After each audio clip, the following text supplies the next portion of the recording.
Alan Melekjanian is a straight-up creative genius. He's the creator behind Captain Disillusion, a sarcastic alien whose superpower is debunking visual effects videos on the internet. Alan takes what could be explained in a boring PowerPoint and stuffs it with humor, eye-catching visuals, and incredible storytelling. Always got to put something extra on top. I don't trust myself to just like tell a story. After 16 years on YouTube and production quality that's through the roof, you'd think that Alan has a massive team behind him. But you'd be wrong. My trick is doing a little bit of everything. I'm like one of those crabs that like gets a bunch of garbage around themselves and they dress themselves. His resourcefulness and dedication to his craft sets his work apart. This stands out on YouTube. There's nothing else like this. I'm trying to make my videos cinematic, and this is my way of making movies.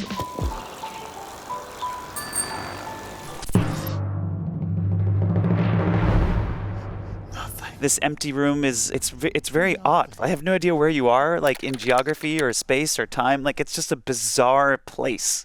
Yeah, I think I was going for that. Back when I still lived at home, I ruined my parents' house by building a light grid in this room. The equipment I use is a little too big. Like I aim too high. I have like giant lights, like a heavy camera and all this. What are the lights in the camera rig? I use some Arri lights and some Kinos. The little kits we had back in film school like 20 years ago, I kind of got to know and I still use it to this day. So I have a bunch of like old school tungsten lights and some fluorescent lights and stuff like that. And what camera are you filming on? Throughout the channel, it's been a bunch of things. I started out back in the day on like a Sony like DV cameras.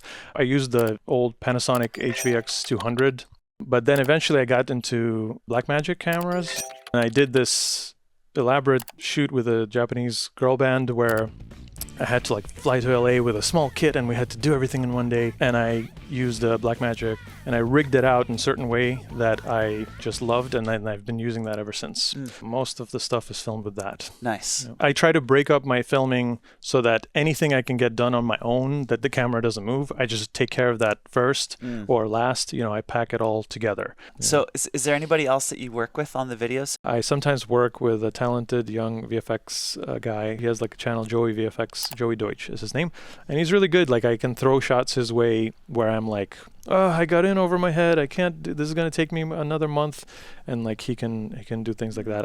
I don't remember now if maybe we like collaborated on this. I know I did this CG stuff after, but I may have outsourced that to him. Sometimes I've done like more elaborate videos where I get a little crew, but it's like once in a while. Yeah. Usually it's like my dad or my partner exploiting family laborers.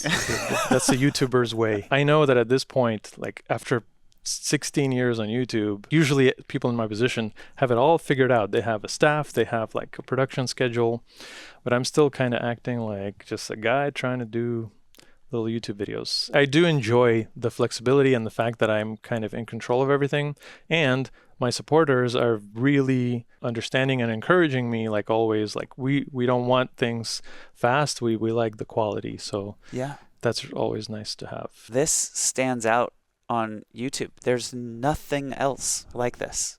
Even VFX channels, like the closest things to this are miles away from it. And I think it's because you just are, everything about it is exactly how you want it to be. It feels very pure to me, is what I'm saying. Yeah, I think my trick is doing a little bit of everything from different directions. Like my effects are not like award-winning. The corridor guys do much better VFX. Someone else does much better explanations, and there are comics on YouTube that are awesome. I'm like one of those crabs that like gets a bunch of garbage around themselves and they dress themselves like if I do all the parts kind of good together, it comes across as like a fun thing, I think. I'm trying to make my videos cinematic and interesting in terms of like how they're directed and stuff, because I like making movies, and this is my way of making movies, like making these non-movies movie-like. I think you're making films. Maybe what I'm doing is really smart because I get to do movie stuff, but they have the format of like something that's gets views on YouTube. Watch my whole conversation with Alan for free on our Patreon. Why is that 18 seconds? How do you think about that first chunk of a video? So I gotta front load that little plot and then still keep people's attention. So does that mean you map out all the shots first? Yeah, I do it like the film school way, how they taught us. I write the script, I break it down, I make a shot list. If I don't make that really strict plan, I will never finish. Like, it takes forever.